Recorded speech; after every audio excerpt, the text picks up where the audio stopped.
bên nước gió rét đỏ thưa khách sang, lau xanh bên sông mờ run bóng trăng.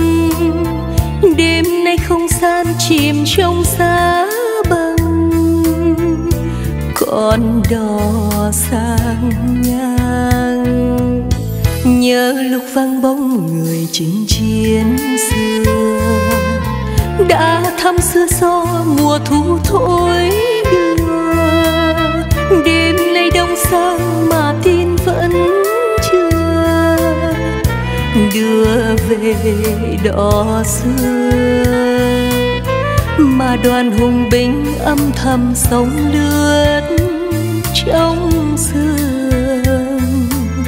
Hỏi coi trăm váng như hoa lẫn theo người lái đò xuôi.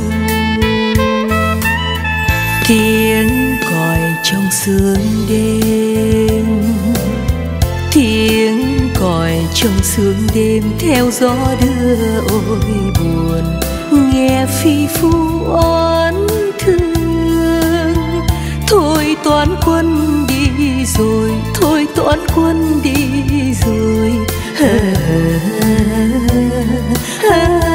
Đi rồi.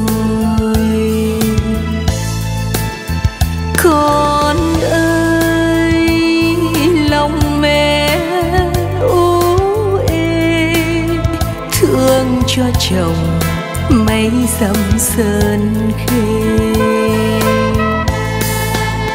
Khi ra đi có hứa thu nay về, mà hôm nay lá thu đã rơi tràn rồi mùa đông.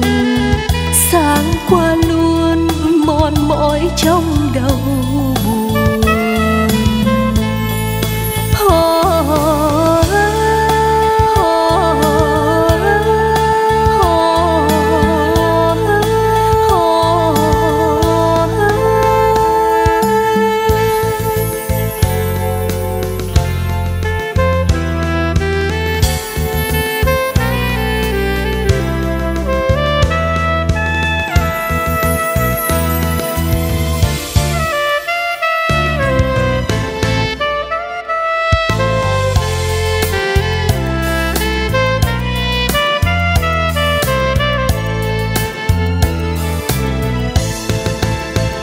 Con ơi lòng mẹ ú ê, thương cho chồng mấy dặm sơn khê.